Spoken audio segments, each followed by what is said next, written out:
Namo Myoho Renge Kyo, Namo Myoho Renge Kyo, Namo Myoho Renge Kyo. How you doing? I hope you're in good health and secure.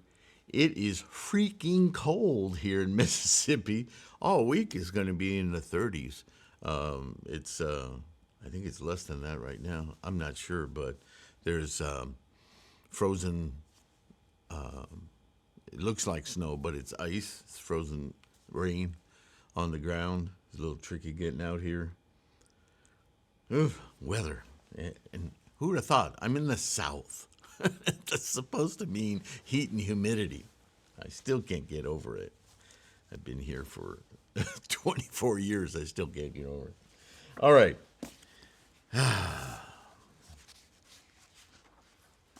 Let us continue with our Mr. Cunda, the monk. Oh, be better if I could actually see the text. Going to be 68 this year. I never knew this would be 68. I never knew I would get this far, actually. 68. Okay, where were we? Then, hearing that Shakyamuni Buddha, world-honored one, for the sake of the people congregated here, would take Cunda's last offerings, they were glad and overjoyed and said in praise, quote, how wonderful, it is rare, O Cunda. You now have a name. Your name is not for nothing. Cunda means understanding wonderful significations. You have now established such great signification. A lot of identification going on here, isn't it? You build up what is true. You accord with the signification and gain your name. That is why you are Cunda. You now, in this life, will gain great name, profit, virtue, and vows. It is rare, O Cunda, to be born as a man and attain the unsurpassed profit which is the most difficult to achieve. It is good, O Cunda. You are the Adambara plant, which is said to put out flowers only on very rare occasions, like every 500 years or it depends on what you read. This, I have a note here, is Cunda's samsaric success versus his spiritual success, as Shakyamuni is about to explain.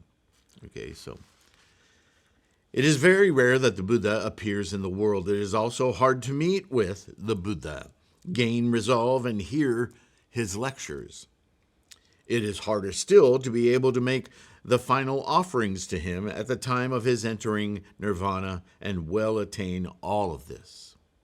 Well done, O Cunda. You are now perfect in dana paramita.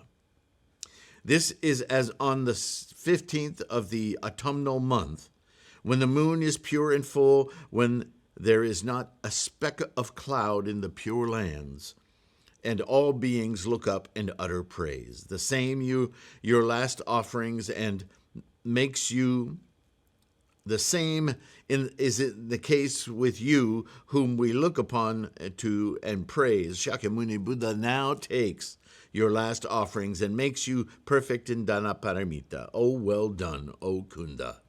We say that you are like the full moon, which all people look up to. Well done, O Cunda. Though a man, your mind is of the Buddha, O Cunda. You truly are like Shakyamuni Buddha's son, Rahula. There is no difference. Now, it's important to understand the meaning of this paragraph. They're saying that with Cunda's offerings and their acceptance by, quote, the Buddha, that he has now attained enlightenment. He now has the mind of Buddha.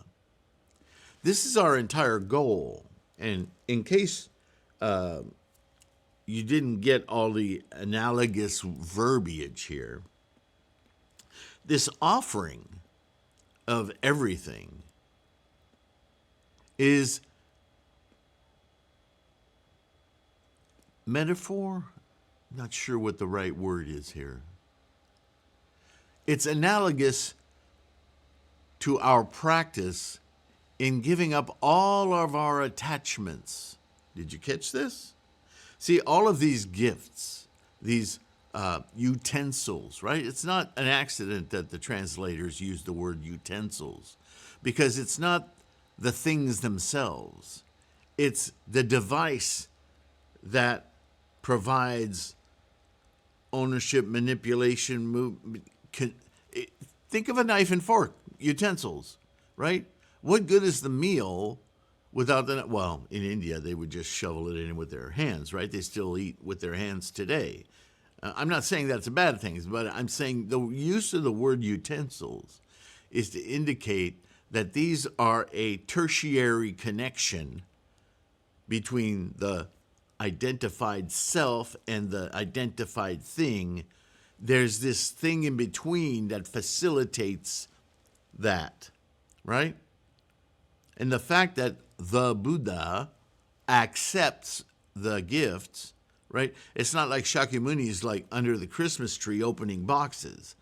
He's accepting in presence, in with beingness, suchness.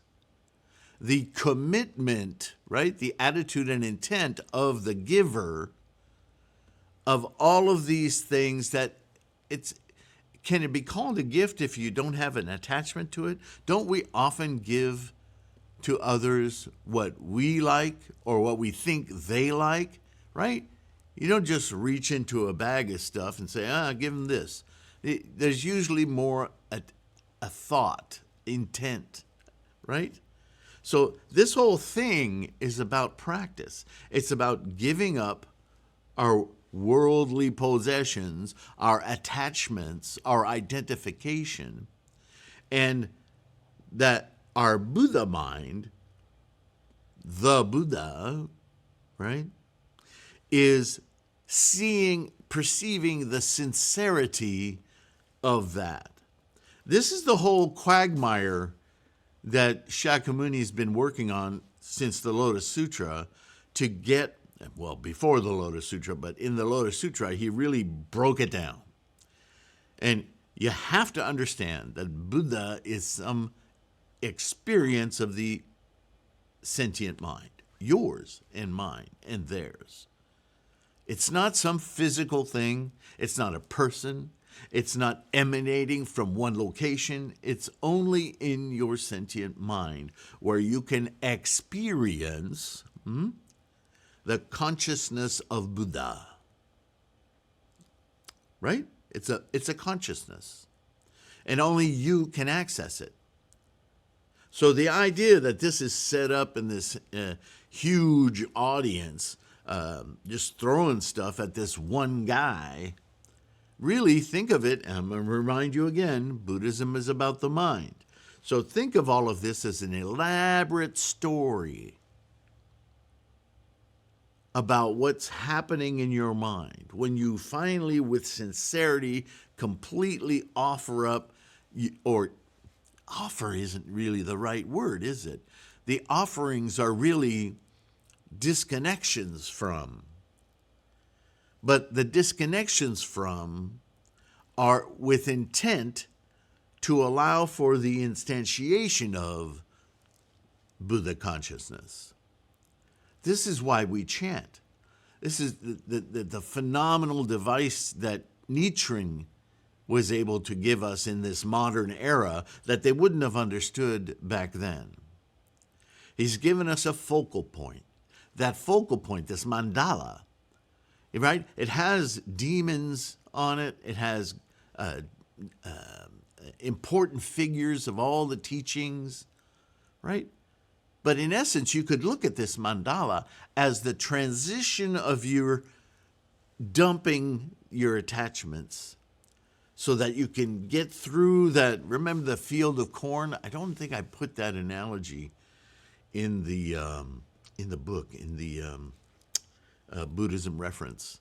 I might have to add that, or maybe I'll add it to this.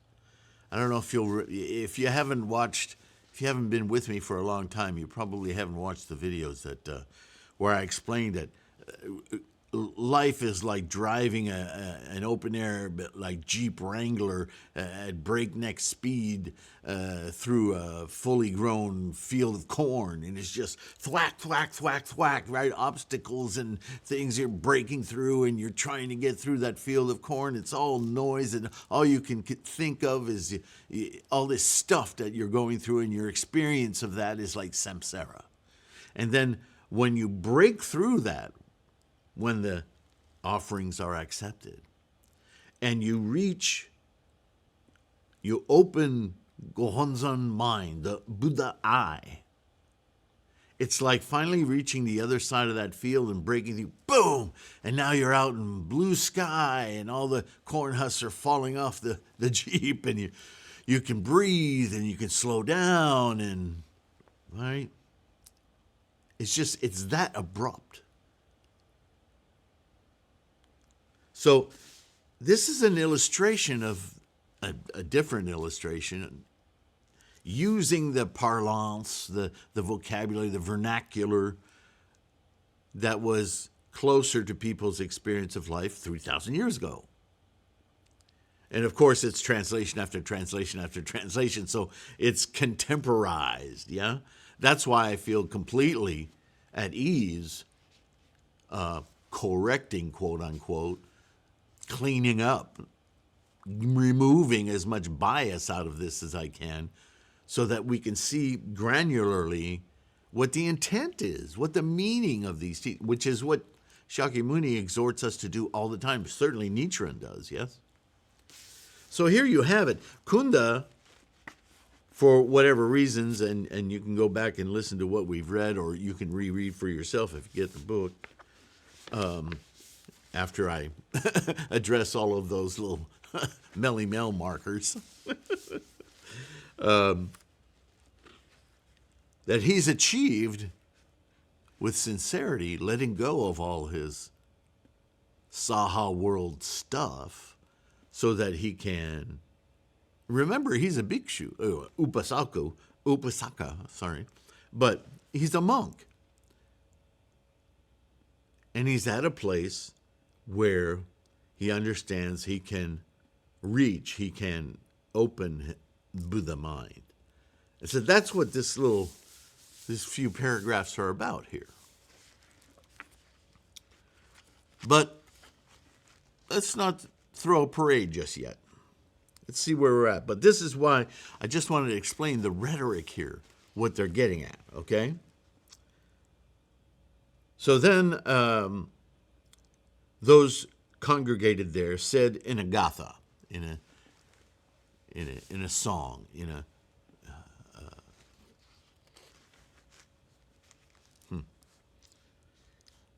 though born a man, you now stand above the sixth, the pure land. Right? So the indication is here in your Saha body, as a man or woman, whatever, you can be enlightened. You can have the Buddha, the mind of, right? What did it say? Your mind is of the Buddha. So they get it.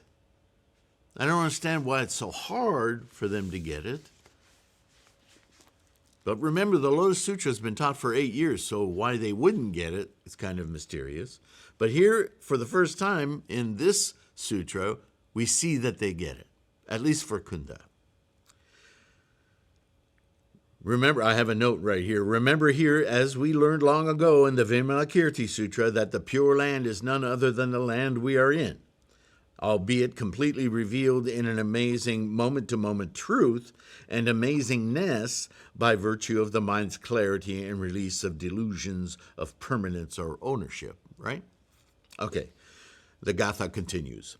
I and all others, therefore, praise you and meditate. The most revered of men now enters nirvana. Have compassion on us and with speed beseech Shakyamuni Buddha to stay a long time yet in life, to benefit innumerable beings, to impart to them the unsurpassed mana of Dharma and wisdom praises. If you do not beseech the Buddha, our life will not be perfect. Because of this, fall to the ground, pay homage to the best trainer. So they understand, and then in the very next moment in the Gatha, they seem to not understand because they don't want to let Shakyamuni go. But they just witnessed Cunda, according to them, attaining this amazing perfection. Why don't they believe that they can do the same? See, that's what's kind of upsetting about this. But people are people, right? And I have another note here. As pointed out earlier, the use of the term trainer is an obvious denial of their own ability to train themselves, as they just witnessed in Cunda. This is the greatest fear of people who are only too willing to abdicate responsibility of their own insights for the comfort of assigning it to someone or something else. At this, Cunda was overjoyed. It was as in the case of a man whose parents have all of a sudden passed away and who suddenly come back again. That is how Cunda felt. He stood up again, bowed before Shakyamuni Buddha, and he said in a Gatha, I am glad that I have gained my way. It is good to have been born a man. I have done away with the greed and anger. See what he was releasing? The gift is to his own existence as an enlightened person. The gift is to himself, his Buddha nature, yes? The gift of releasing himself from all of these various and sundry attachments, cravings and clingings. I am parted forever from the three unfortunate realms, greed, anger, and stupidity. I am glad that I have gained benefit and meet with the golden ball of treasure. Don't know what that is. That I now meet with the trainer, which is what's a bodhisattva? A bodhisattva is a trainer. And you've heard me say it before, Shakyamuni was a trainer. He was known as the Buddha because he had attained Buddha. But he stayed here, Shakyamuni, as Siddhartha, enlightened, to teach others. That's a trainer. That's a bodhisattva. Don't get confused now. There are different degrees of bodhisattva, right? And the highest accomplishment of a bodhisattva, a mahasattva, is a great man, woman, a great person, because they operate with the open eye of Buddha to train, to teach, to support others. To be Buddha doesn't mean anything, all right? Because when we die, we're no longer Buddha, because Buddha is a consciousness. But there is always the potential for enlightenment. We call that Tathagata. You see? So you can say that Tathagata is eternal the same way you can say as photons are eternal, that matter is eternal in whatever energy is eternal would be more correct, yeah? That I now meet with the trainer and that I do not fear even if I gain life in the animal realm. Not become an animal, but the animal realm, one of the worlds of the Saha world. If in the next moment I am behaving from an animal nature, right? He talked about greed, anger, and stupidity.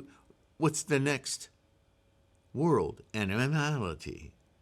That's a lower world. There's still Buddha-ness in animality. There, for that matter, there is in greed, anger, and stupidity.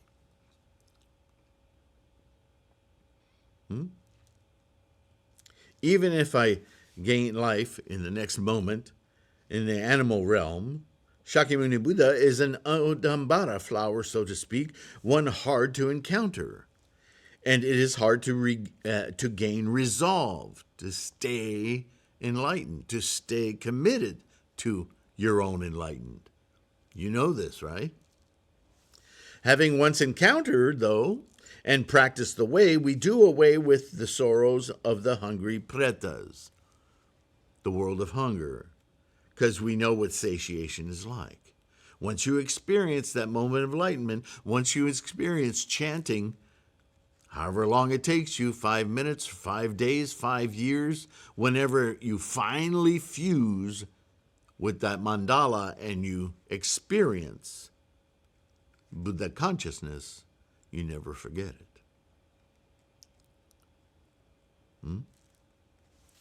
Also, he thoroughly crushes the Asuras and others. He could sooner balance a mustard seed on the point of a needle. We could sooner balance this mustard seed on the point of a needle than encounter the Buddha's appearance in the world. Shakyamuni Buddha is not tainted by worldly ways. He is like a water lily in water. I am thoroughly cut off from all the roots of the relative world, samsara, and have crossed the waters of the cycle of birth and death. I understand the moment-to-moment existence now. I'm not bound to it. I perceive it, and I see the way it functions in the engine of life. I know I'm translating as I go, but I really want you to see this in the words, yes?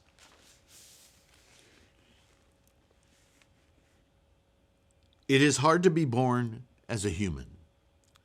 Harder still is it to encounter the Buddha when he appears in the world. Harder still is it to awaken your Buddha consciousness when it appears in this Saha world. You see how to read the meaning into these poetic little statements? It's all there. You just have to get the right perspective as you read. It is as in the case of a blind turtle who, in the midst of the ocean, may chance to hit the hole in a piece of floating wood. Well, that's a much more elaborate story than that would indicate. Look through Nichiren's writings for a discussion of the turtle and the hollow and I forget what kind of, the log, the hollowed log.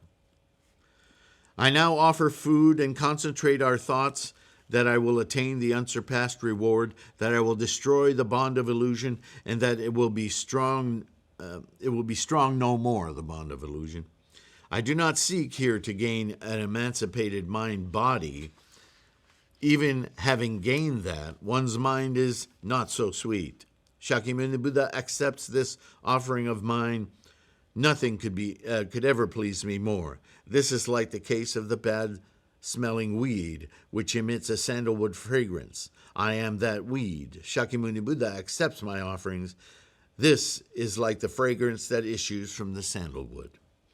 That is why I am another reference to an old tale, right?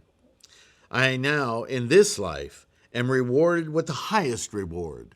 There it is again, enlightenment in this life, in this form. There's no future lifetimes, afterlife, all that reincarnation baloney. That's not Buddhism, right?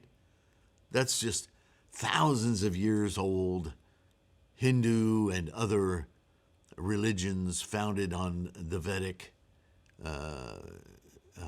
writings and thoughts. India is full, and certainly was, of all kinds of magical thinking and mystical. They've got it in their language. That's one of the reasons it's so hard to translate in a meaningful way. But we're getting it. We have the capacity. It's our time.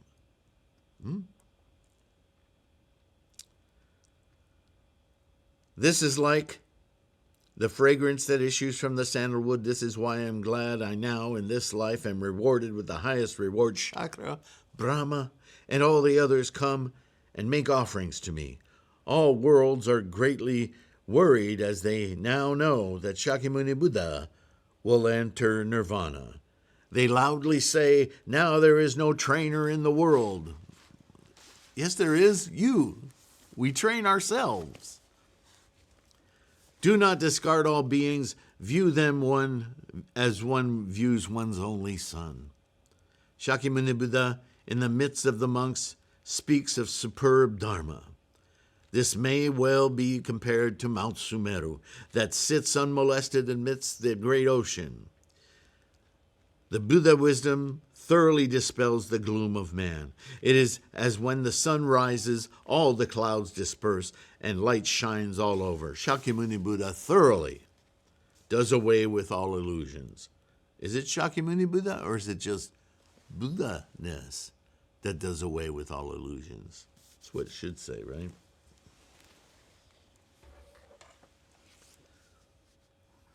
Let's just use Buddha. This is like the coolness that reigns when clouds appear in the sky. All beings love you and wail. All are floundering on the bitter waters of the cycle of birth and death. Because of this, I beseech you, O world-honored one,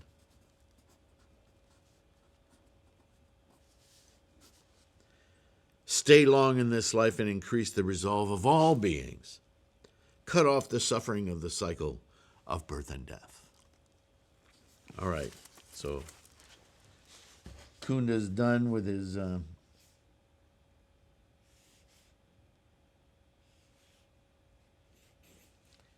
oration here.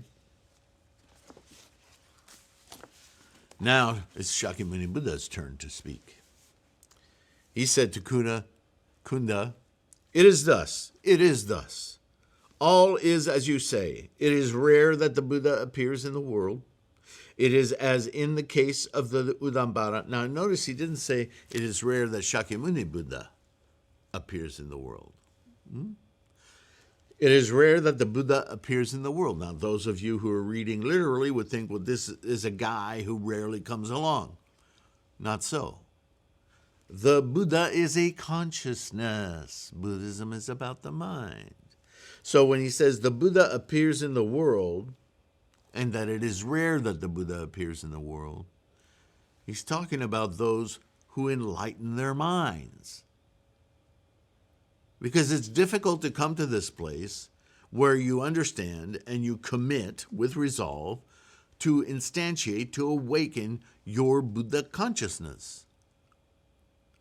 And those who endeavor on this path to do it spend a long time to perfect it. And not everyone has that kind of determination. So that's why we need bodhisattvas in the world to encourage, to support, to guide. Because the more Buddha minds we have in the world, the less strife, dukkha, suffering.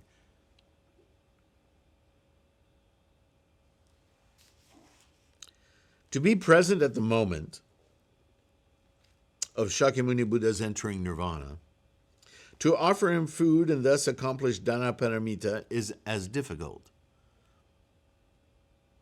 Of course, it's not just food. It's all samsaric attachments, yeah?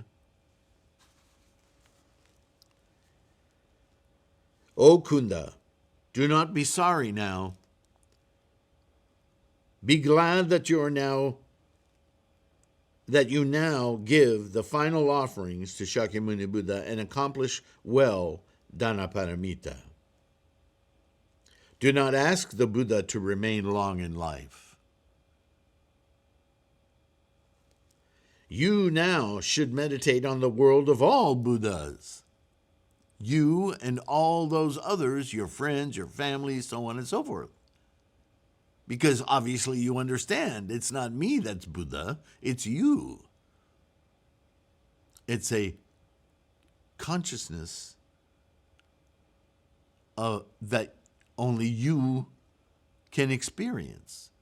You should wish that or endeavor that everyone you know does the same. All the Buddha consciousnesses awaken.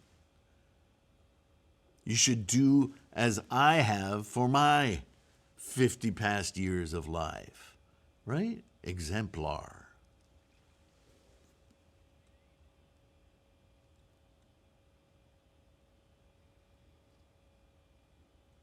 All is non-eternal. It is the same with all created things and their natures and characteristics. In that sentence is all of his teachings, right? About impermanence, about emptiness. For the sake of Cunda, Shakyamuni Buddha says in a Gatha, in all the world, whatever is born must die. And when he says born, he doesn't just mean a crying baby. Everything that comes into being exists, endures, dukkha, and dissolves, goes away. Right? Everything begins, exists in decline as it disseminates and dissolves and then is gone. This is the nature of everything. Energy, magnetism, photons, chairs. No matter how old that antique is and how many times you've sent it to specialists to keep it living a little longer, at some point it's just going to be in dirt. It's going to be dust, right?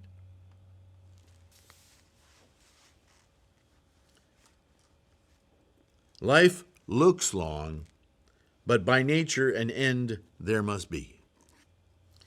Whatever flourishes always wanes. Met, one must part. The prime of manhood is not long. You're telling me. Luxuriance meets with illness. Life is swallowed by death. Nothing exists eternally or outside of time. Kings are all unmolested, none can compete. Yet all of them must perish. So is it with life. All life. And as you know, life is not just something with a pulse. Life of the chair, life of the building, life of the tree. Suffering knows no end. Undeniably, the wheel turns and turns. None of the three worlds of desire, form, and formlessness is eternal or outside of time. All that exists is not happy. What exists has a nature and characteristics, and all is quiescent energy. Fundamentally, comes from and returns to. What is destructible comes and goes. Apprehensions and illnesses follow upon one's steps. The fears of all the wrongs and malevolence done, age, illness, death, and decline cause worry. All these things do not exist forever, and they easily break up. Resentment attacks one. All are lined with illusions. As in the case of the silkworm and the cocoon, none who has wisdom finds joy in a place like this.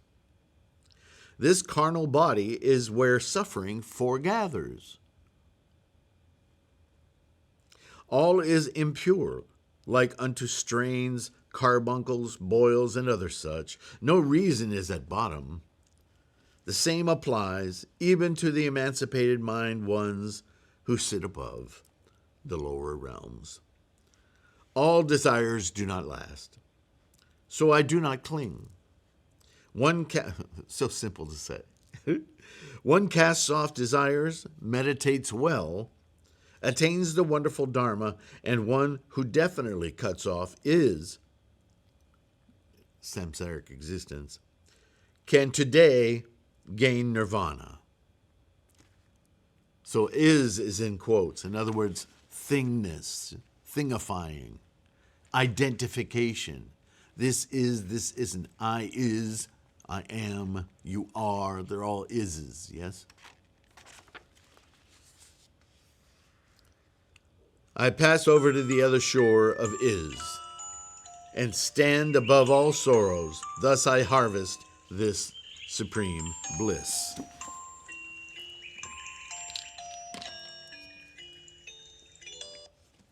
Sorry, my pill alarm. It's my little nurse follows me around everywhere. So I'll end on this note that I put in here right at the end of this gatha. This lesson on impermanence has been repeated since the earliest teachings, so often heard in various form, it may be easily dismissed for the profundity it truly represents. This is the primary experience of Buddha-ness, the sweeping stream of momentum in all life. The moment-to-moment instantiations of expressions of potential, formed of amalgams of energies, in myriad formations of potential, the engine of life. And so once again, Shakyamuni finds a way to point this out.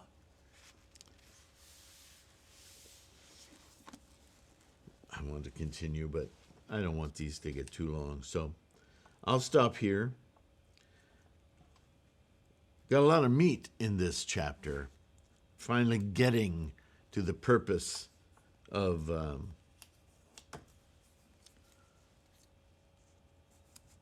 purpose. Shall I call it a purpose, or shall I call it, let's see, more of a summation, if you will, of Shakyamuni's teaching life before he departs, right? Man, what is my deal?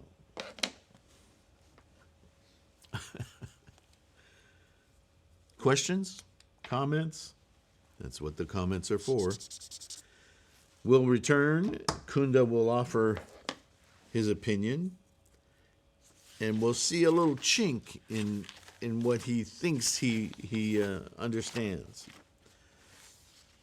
Well, we may be able to finish this chapter in the next video. Yeah, it's not very long. All right. Well, thank you for listening. Thank you mostly for your practice. And thank you immensely for your support, which can be liking and subscribing. Very important to the algorithmic deities of YouTube. But if you can follow any of the links in the description, don't forget, go to the website. Lots of free information there. A lot of study documents, right? My own study and stuff that's resulted in putting together these books. Some of them are old, some of them are new. The newer tend to be at the top. So they're not all perfect, some of them being quite old. You might be able to perceive an evolution in my ability to communicate about this. Oh, excuse me. This cold weather, I just want to sleep. Namo myo rengekyo. Those of you patrons on Patreon, as well as PayPal, you are great bodhisattvas to this effort. Without you, and those of you who've bought books, you make it possible for me to continue to do this. So thank you, thank you, thank you. Please take care of your health. Stay safe. Keep your practice strong, right? Savor it. Take your time. Enjoy it. It shouldn't be a drudgery. It's an event. Every time you sit in front of your Butsudan and chant, you should feel privileged that at this moment, all my disturbances in the world, all my dukkha, right? I get to slough it all off and experience an enlightened mind. What a glorious opportunity, right? Take a moment before you start chanting and consider the ceremony in the air, right? That chapter from the Lotus Sutra, where we all prepare and then we're lifted in our consciousness to open our Buddha mind. How wonderful. All right. Thank you. I will see you in the next one. Bye for now.